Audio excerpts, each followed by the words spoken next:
Welcome to the second video in this mini series on the deadly, effective, killer, dangerous Max Lang attack.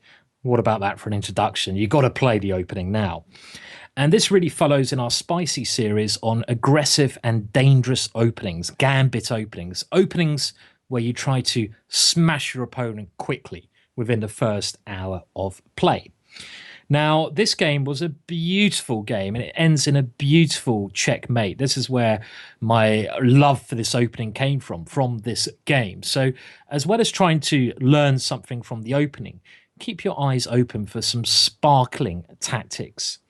And like the first video, we're looking at this from the white side, and we're going to have a look at a different defensive technique from black here. So what is the Max Lang attack? Well, we start with e4. Our opponent goes e5. We can only play this against e5, but luckily for us, a lot of black players play e5. And now we go knight to f3, the most common move. And after knight to c6, the most common move, we place our light square bishop on c4. This is also called the Italian game. I have no idea why, but I'm sure someone will tell you, or our friend Wikipedia will. And it's becoming more popular nowadays at top level because it avoids a lot of the Berlin theory, and it often goes into a sharper game than moving the bishop to b5. Now, to do the Max Lang, we mainly play the Max Lang against knight to f6. In a further series of videos, I will have a look at what you should do against black's other main option, bishop to b4. I'm going to recommend the Evans gambit there. Now, that's going to be crazy videos as well. But we're concentrating on knight to f6 for now. So if you saw the first video, try to guess the moves or predict the moves as we play along. What should white do here? d4, this aggressive move in the center to explode the center and to allow our bishop to fly into the game, often to g5.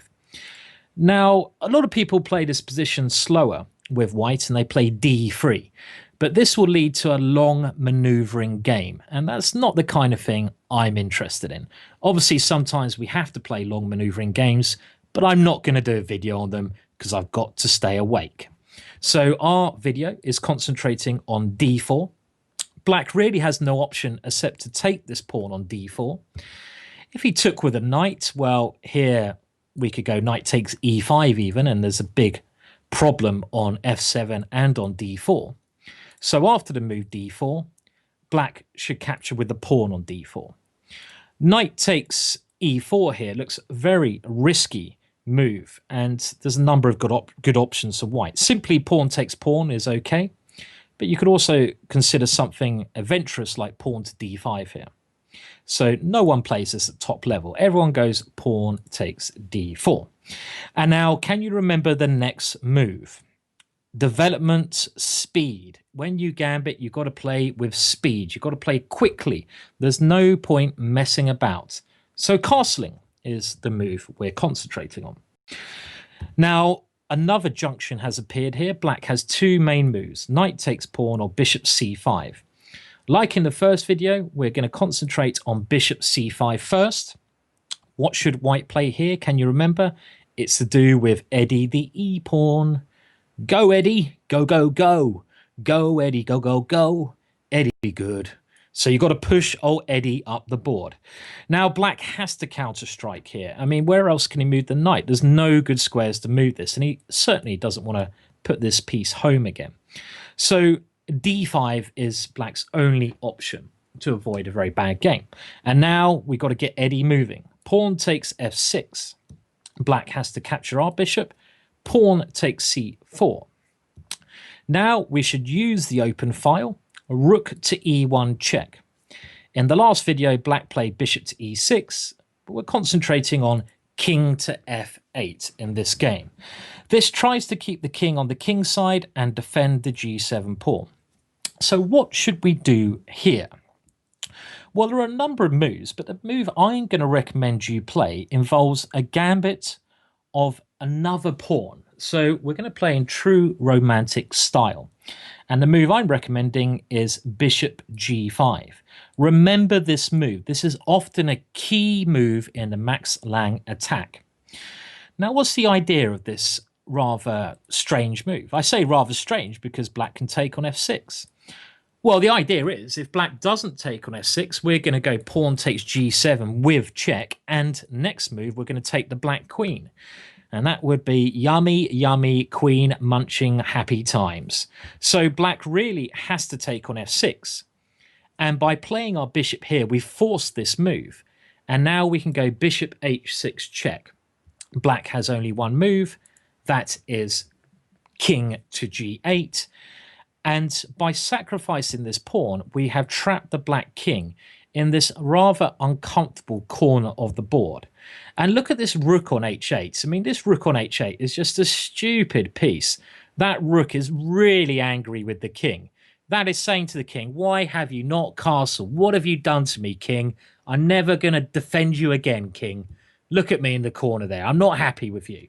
So this is one of the ideas. We trap the king into this position, and now we follow up with some sparkling tactical ideas.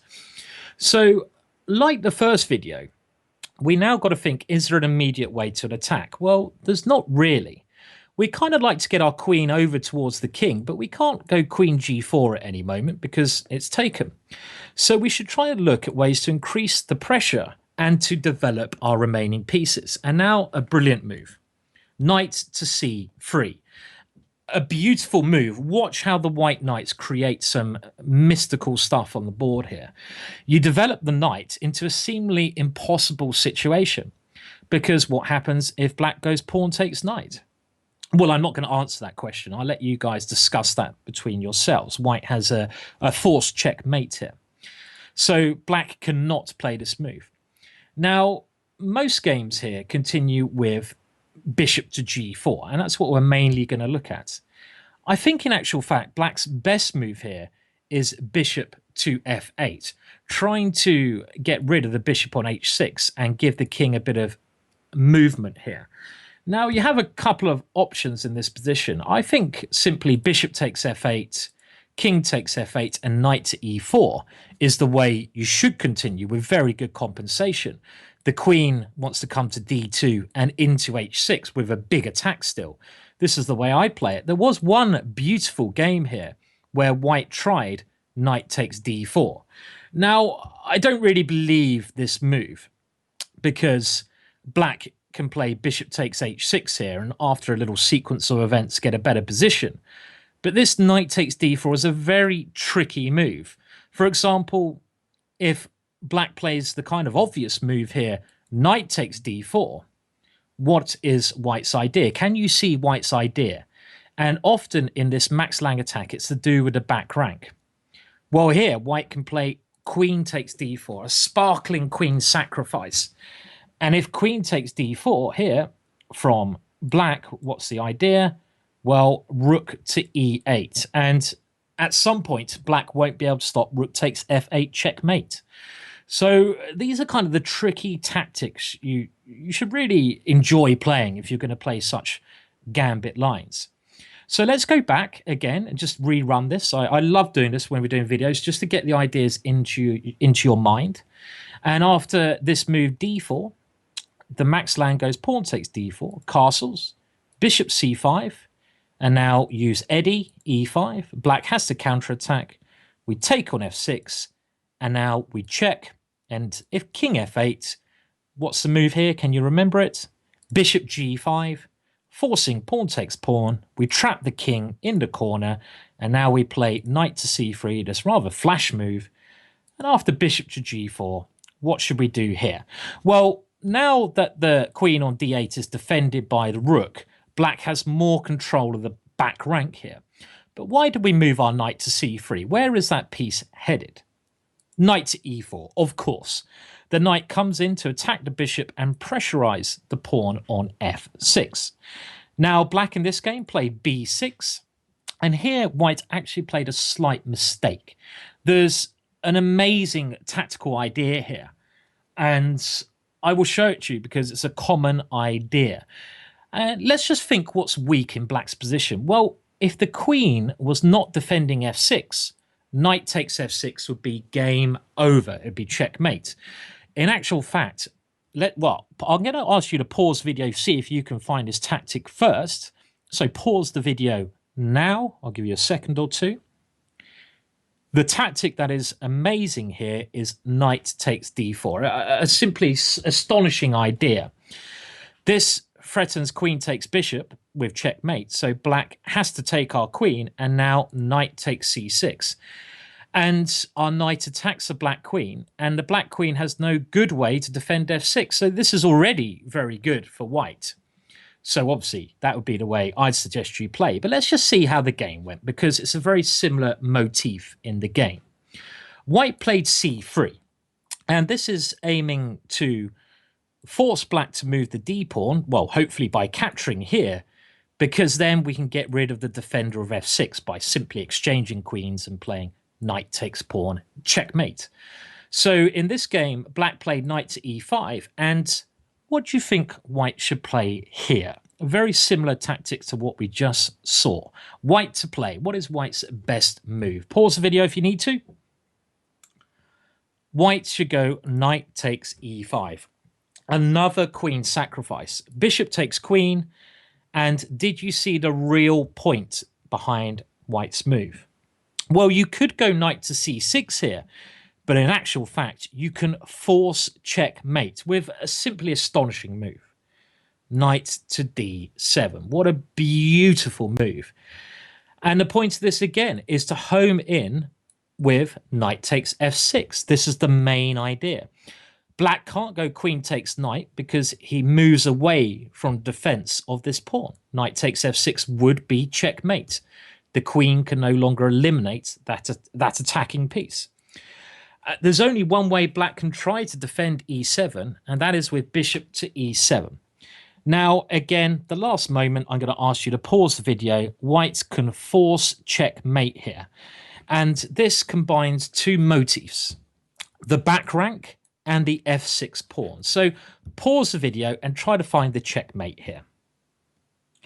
Knight on e takes f6 check, because now we open up the rook.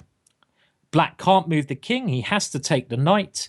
And now, like before, we want to distract this queen away from defense of the bishop. Can you see the end now?